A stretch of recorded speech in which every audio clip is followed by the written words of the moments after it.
Assalamualaikum warahmatullahi wabarakatuh. Halo teman-teman, perkenalkan saya Aji Wahyu Kembara akan memberikan video pembelajaran tentang hukum-hukum tajwid.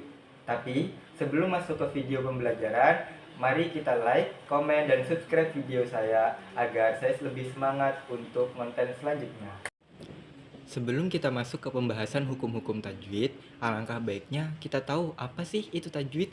Jadi, tajwid berasal dari kata bahasa Arab jawwada yujawidu, yang artinya adalah memperbagus atau memperindah. Jadi, ilmu tajwid secara umum adalah ilmu yang digunakan untuk memperindah bacaan Al-Quran. Nah, karena Al-Quran ini adalah kalam Allah yang indah, maka harus kita baca dengan bacaan yang indah pula. Jadi, membaca Al-Quran dengan tajwid hukumnya adalah wajib. Pembahasan hukum tajwid yang pertama adalah ahkam an-nun as-sakinah wa tanwin. Apa? Ahkam nun as-sakinah wa tanwin, yakni hukum nun yang sukun dan tanwin. Nah, hukum nun sukun dan tanwin ini ada 6. Ada berapa? Ada 6. Nah, yang pertama adalah izhar halqi. Apa sih itu izhar halqi? Izhar halqi artinya adalah izhar jelas dan halqi tenggorokan. Jadi, apabila nun, sukun, atau tanwin bertemu dengan salah satu dari huruf-huruf halqi, yakni hamzah ha, ain ha, ghain kha. Nah, maka cara bacanya adalah dibaca dengan jelas dan tanpa dengung ataupun samar. Contohnya ialah seperti wa qulna ya adamu uskun anta, uskun anta. Nah, itu nun sukun bertemu dengan huruf hamzah, jadi dibaca dengan jelas. Hukum yang kedua adalah idgham bi gunnah. Apa? Idgham bi gunnah artinya adalah memasukkan dengan dengung. Nah, jadi idgham bi gunnah terjadi apabila ada nun sukun atau tanwin bertemu dengan salah satu dari huruf idgham bi gunnah, yang hurufnya itu ada ya, nun, mim, dan wawu, yang kita singkat biasanya dengan yanmu. Cara membacanya adalah dimasukkan huruf nun itu tadi dimasukkan ke huruf setelahnya dan dibaca dengan dengung. Contohnya adalah wala yukhadhu minha adlu wala hum yunsarun. Adlu wala hum. Jadi adlun itu adalah tanwin dan masuk kepada huruf setelahnya yakni wawu, adlu. Jadi tanwinnya tidak kelihatan karena masuk kepada huruf setelahnya. Nah, hukum yang ketiga adalah idgham bila gunnah. Apa? Idgham bila gunnah. Apa sih bedanya dengan idgham bi gunnah? Nah, kalau idgham bi gunnah itu memasukkan dengan dengung, sedangkan idgham bila gunnah tanpa berdengung. Bila artinya dengan tanpa dengung. Nah, hurufnya itu ada 2, yakni lam dan ro. Jadi apabila ada nun sukun atau tanwin bertemu dengan huruf lam atau huruf ro, maka dimasukkan dan dibaca tanpa dengung. Contohnya wattaqu yaumal la tajzi, wattaqu yaumal la. Nah, yauman itu kan tanwin, itu dimasukkan kepada huruf setelahnya yakni lam, yaumal. Jadi tanwinnya tidak kelihatan karena ini adalah hukum idgham bila gunnah. Nah, hukum yang selanjutnya adalah iqlab. Apa teman-teman? Iqlab. Iqlab artinya adalah menukar. Nah, jadi iqlab ini terjadi apabila ada nun sukun atau tanwin bertemu dengan huruf iqlab, yakni huruf ba. Nah, jadi cara bacanya adalah menukar nun tanwin tadi nun sukun dan tanwin dengan huruf mim. Jadi cara bacanya adalah seperti wala takunu awwala kafirim bih. Nah, jadi tanwinnya tadi diganti dengan huruf mim. Kafirim bih. Seperti itu ya. Jadi kafirim bih, huruf tanwinnya atau harokat tanwinnya diganti dengan huruf mim karena bertemu dengan ba. Kemudian yang selanjutnya adalah ikhfa. Ikhfa sendiri artinya adalah samar. Jadi apabila ada huruf nun sukun atau tanwin bertemu dengan selain dari huruf yang telah disebutkan tadi, huruf halqi, huruf idgham dan juga huruf iqlab, maka cara bacanya adalah dengan samar. Yakni gimana sih samar itu? Samar itu artinya antara dengung dan juga antara jelas. Jadi samar-samar antara keduanya. Nah, contohnya adalah seperti fa'anzalna. Jadi nun sukun bertemu dengan huruf zai dibaca samar, ikhfa. Nah, seperti itu. Nah, hukum yang terakhir adalah hukum izhar mutlak. Apa teman-teman? Izhar mutlak. Nah, izhar mutlak adalah apabila nun sukun atau tanwin bertemu dengan huruf ya atau wawu. Nah, apa bedanya dengan idgham bigunah tadi ya? Kalau idgham bigunah itu bertemunya di kalimat yang berbeda. Seperti yang sudah dicontohkan tadi, kalimatnya berbeda. Sedangkan di izhar mutlak itu dalam satu kalimat. Seperti lafaz ad-dunya. Nah, itu wajib dibaca izhar atau jelas. Tidak boleh dibaca dengung atau memasukkan. Tidak boleh dibaca dengan dunya, tapi dunya dengan jelas nun sukunnya. Nah, itu adalah hukum-hukum nun sukun dan tanwin bertemu dengan huruf hijaiyah. Nah, kemudian yang selanjutnya adalah ahkam ammim as-sakinah wal gunnah. Jadi hukum mim sukun dan gunnah. Hukum mim sukun sendiri ini terbagi menjadi 3. Yang pertama adalah ikhfa syafawi. Nah, ikhfa syafawi terjadi apabila ada mim yang sukun bertemu dengan huruf ba. Nah, contohnya adalah Qul a'unabbi'ukum bi khair. Nah, cara membacanya adalah dengan ikhfa, dengan samar antara dengung dan juga jelas. Nah, itu adalah contoh dari ikhfa syafawi. Nah, yang kedua adalah izhar syafawi. Apa teman-teman? Izhar syafawi. Nah, izhar syafawi terjadi apabila ada mim sukun bertemu dengan huruf selain huruf ba dan juga huruf mim. Seperti lahum adzabun syadid. Dibaca secara jelas. Karena itu tadi mim sukun bertemu dengan huruf ain. Lahum adzabun syadid. Seperti itu contohnya. Nah, kemudian yang ketiga adalah idgham mimi. Apa sih idgham mimi itu? Idgham mimi adalah apabila ada mim sukun bertemu dengan mim yang memiliki harokat. Nah, jadi cara membacanya adalah dimasukkan kepada mim yang kedua dan dibaca dengan dengung. Seperti contohnya yarawnahum mislaihim ra'yal ain. Yarawnahum mislaihim. Jadi yarawnahum mislaihim. Nah, mim yang sukun yang pertama dimasukkan kepada mim yang kedua dan dibaca dengan dengung.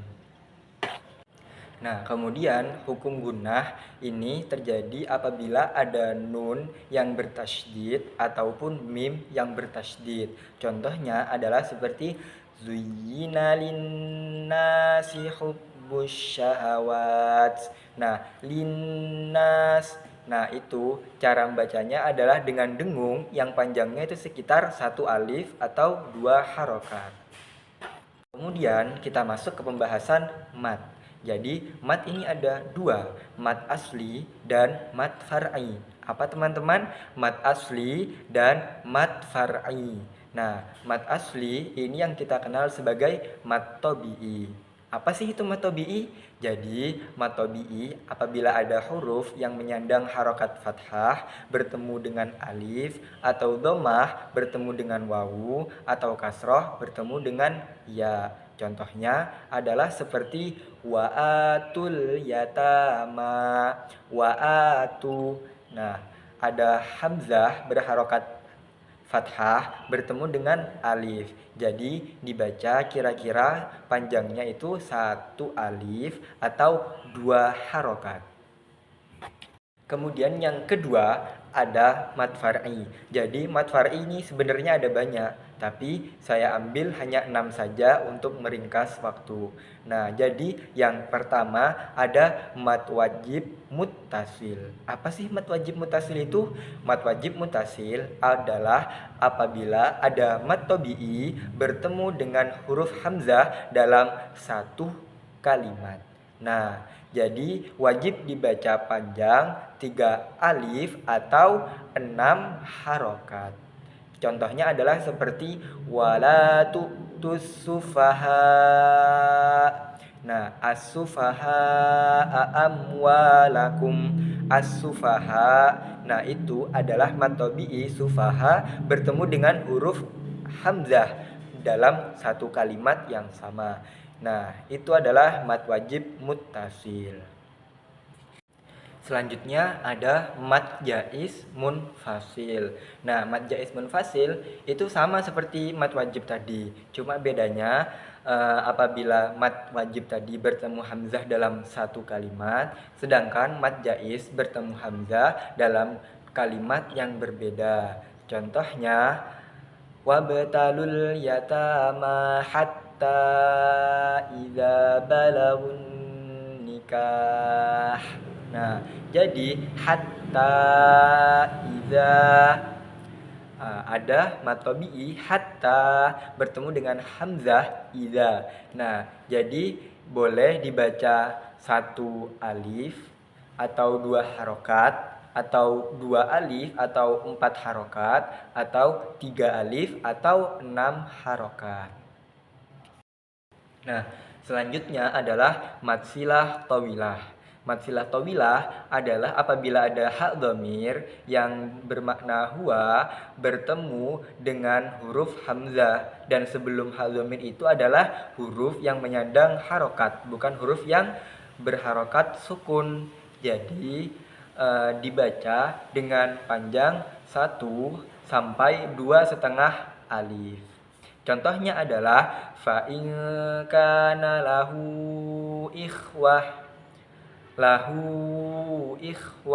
Nah, itu adalah cara membacanya. Yang selanjutnya adalah mad silah qasirah. Nah, kalau sebelumnya itu mad silah tawilah bertemu dengan huruf hamzah, jika mad silah qasirah ini bertemu dengan huruf apapun selain huruf hamzah, nah jadi dibaca panjangnya itu 1 alif.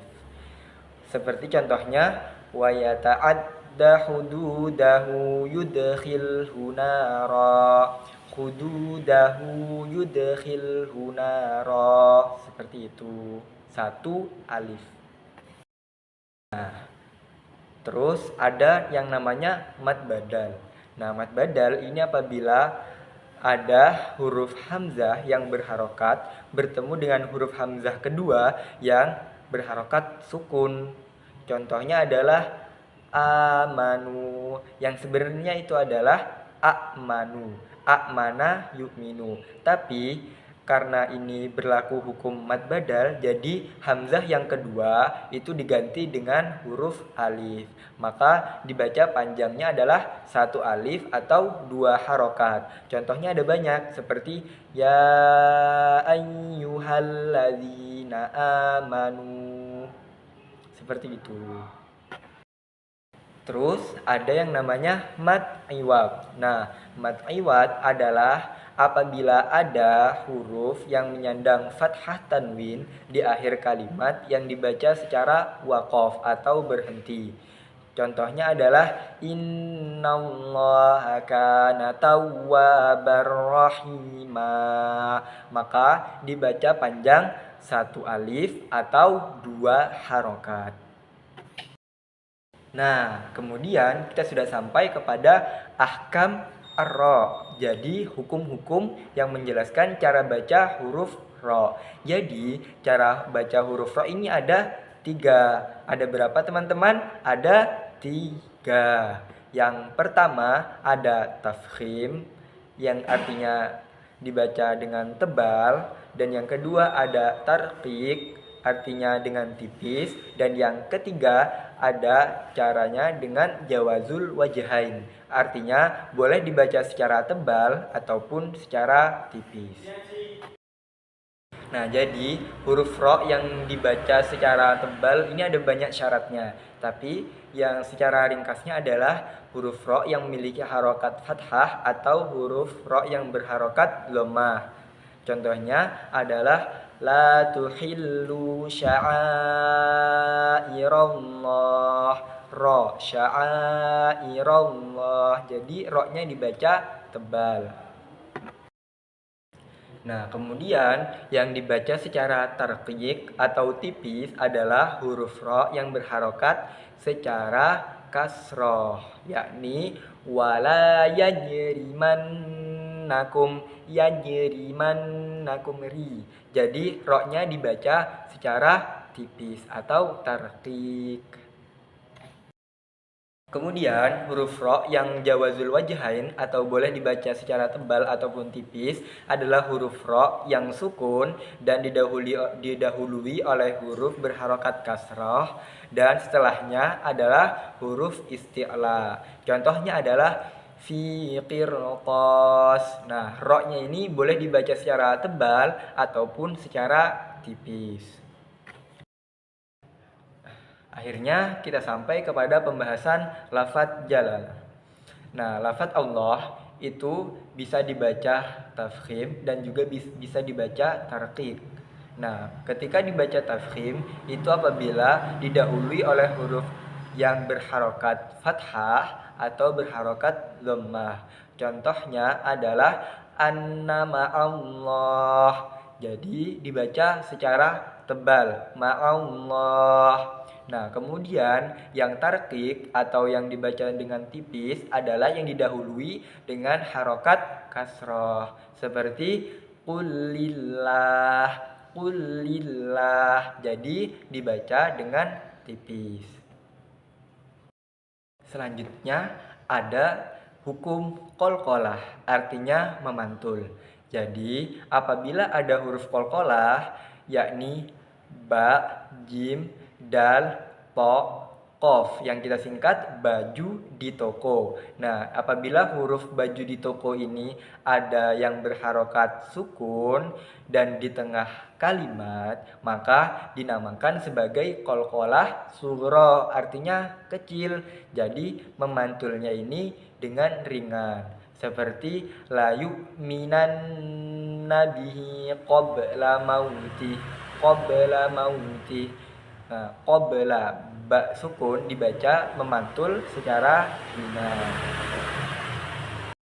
Nah, kemudian yang kedua ada qalqalah kubra. Artinya adalah pantulan atau huruf yang dibaca memantul dengan lebih kuat daripada qalqalah sughra tadi. Nah, baju di toko tadi apabila berharokat sukun dan letaknya itu ada di akhir kalimat yang dibaca waqaf, maka itu berlaku hukum qalqalah kubra. Seperti contoh wallahu bima ya'maluna muhit. Nah, jadi to-nya itu dibaca memantul lebih kuat daripada yang qalqalah sughra. Nah, yang ketiga ini ada qalqalah akbar. Apa sih qalqalah akbar ini? Apa bedanya dengan qalqalah kubra? Jadi beda ya. Kalau qalqalah kubra tadi itu tanpa tasydid. Nah, sedangkan qalqalah akbar adalah apabila ada huruf qalqalah baju di toko tadi berharokat tasydid dan letaknya itu di akhir kalimat yang dibaca waqaf. Jadi hukumnya adalah dibaca memantul dengan menyelesaikan tasydidnya, menyempurnakan tasydidnya terlebih dahulu, kemudian dibaca secara memantul. Contohnya adalah waqad nihimul anbiya bi ghairi haqq. Seperti itu. Kemudian kita ke pembahasan waqaf wal ibtida. Jadi waqaf wal ibtida ini sebenarnya ada 4. Yang pertama ada tam mukhtar, kemudian ada kafi jaiz, dan yang ketiga ada hasan mafhum, dan yang terakhir adalah qabih matruk. Tapi di sini hanya saya sebutkan 3 saja. Nah, yang pertama adalah tam mukhtar. Tam mukhtar ini terjadi apabila ada akhir ayat yang tidak ada kaitannya secara makna dengan ayat selanjutnya. Jadi, misalnya kisah tentang orang mukmin di ayat itu sudah berakhir dan selanjutnya ada kisah orang munafik atau orang kafir. Contohnya adalah wa ulaika humul muflihun. Kemudian ayat yang selanjutnya adalah innalladzina kafaru. Nah, jadi ini cara bacanya adalah dibaca waqaf pada humul muflihun dan ibtida pada ayat setelahnya. Kemudian yang kedua adalah kafi jaiz. Nah, kafi jaiz ini terdapat pada akhir kalimat waqaf yang maknanya masih berkaitan dengan kalimat yang selanjutnya. Jadi ini dibaca cukup dan boleh wasol dengan kalimat setelahnya. Contohnya seperti wa ala sam'ihim wa ala absarihim ghisyawah. Jadi wa ala sam'ihim itu kan ada tanda waqaf. Nah, itu boleh, itu namanya kafi jaiz. Boleh dibaca waqaf atau juga boleh dibaca seterusnya dengan wasol. Nah, kemudian hasan mafhum. Apa sih hasan mafhum ini? Nah, jadi apabila ada ayat yang maknanya itu masih berkaitan dengan ayat yang setelahnya. Jadi itu lebih baik dibaca waqaf, namun tidak baik apabila ibtida dari ayat setelahnya. Jadi kalau ibtida dari ayat yang sebelumnya tadi. Contohnya seperti alhamdulillahi rabbil alamin arrahmanirrahim. Jadi apabila kita ingin waqaf itu baik pada alhamdulillahirabbil alamin, tapi kalau kita ingin ibtida disarankan lebih baik dari alhamdulillah dulu, tidak baik atau kurang baik langsung kepada ar-rahmanir-rahim. Nah, sekian yang dapat saya sampaikan. Pasti video ini masih sangat ringkas dan membutuhkan banyak sekali saran dan kritik yang membangun dari para penonton. Jadi saya harapkan kritik dan sarannya di kolom komentar ya. Wabillahi taufik wal hidayah. Assalamualaikum warahmatullahi wabarakatuh.